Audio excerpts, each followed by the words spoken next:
I think one of the most extraordinary things we've found with the literally hundreds of people we've encountered in the last few years is just how many people music has an impact on in one way or another. And even people whose relatives said, no, they never liked music in their lives. There's something about the disinhibition, I think, that comes with dementia that sometimes enables people to enjoy things they haven't enjoyed earlier in life. Everyone from toddlers to older people can make music together. It really is magic. People who come to this often struggle with communication and all sorts of things, but when the music comes, they respond to that, and it sort of lifts them up. And one old man said to me, "That's done my soul good," which I thought was lovely. I mean, it's non-pharmacological, isn't it? It's actually pleasurable. It's a positive thing. It engages you emotionally. It's good physical exercise. I mean, music just ticks all the boxes. Most Fridays we'd have a pianist in playing music, and that was the one time that everybody came together, and no matter what had happened throughout the day, we would all come together and enjoy the evening, and it would change everybody's mood. Right back in our history as a species, we know that music, singing, dancing, chanting were ways of bonding people together as a group. When we engage with music, oxytocin is released in the brain, and that's the bonding hormone. It makes us want to be together.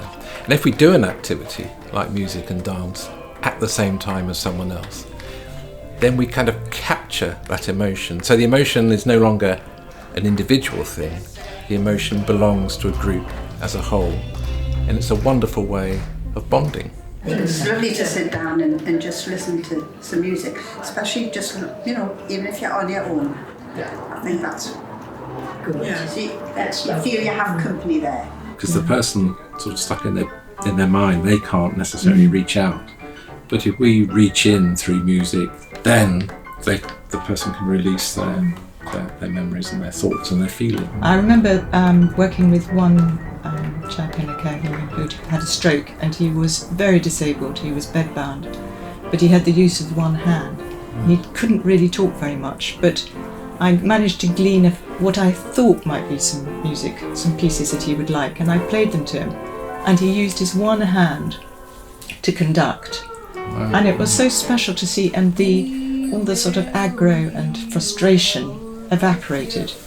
So for our residents, they can still very much live life to the full, enjoy every day, and they go to bed happy, knowing that they've had a really fulfilling day. Music itself can be used symbolically. In other words, music and sound can acquire particular meanings, and these can really help residents and older people with dementia know what's happening next, where they are, and who they are with.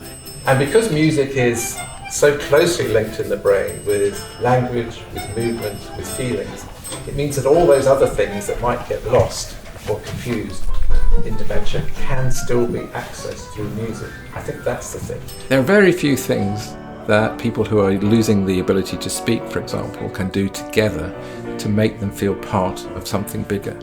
And music is one of the very few areas. By using music as a bridge to sustain relationships, I think it improves the quality of life for everyone in that circle of people. And listening to a song brings back memories of where I was while listening to the song, what I was doing while listening to that song, the particular time and place, and even the particular emotions I was feeling at that point in time.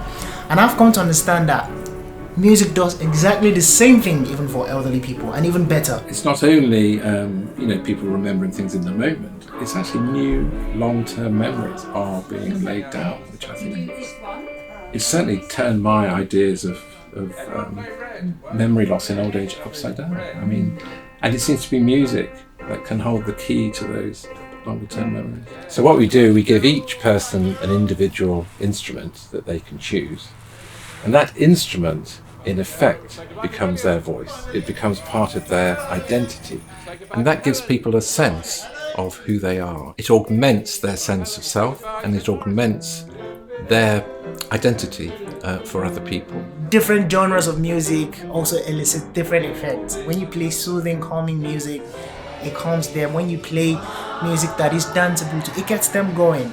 as elderly people, they tend to be seated for an ample amount of time, but sometimes they listening or hearing music they used to dance to in times past, it just gets them back up and you see them dancing, and so I think it's a form of exercise for them as well. Older people with dementia can often have moments of dysregulation, of distress, of confusion, and music can really help emotionally regulate those feelings. When people are calm and relaxed, they're much more likely to be able to do everyday tasks, for example, than when they're upset or angry or confused.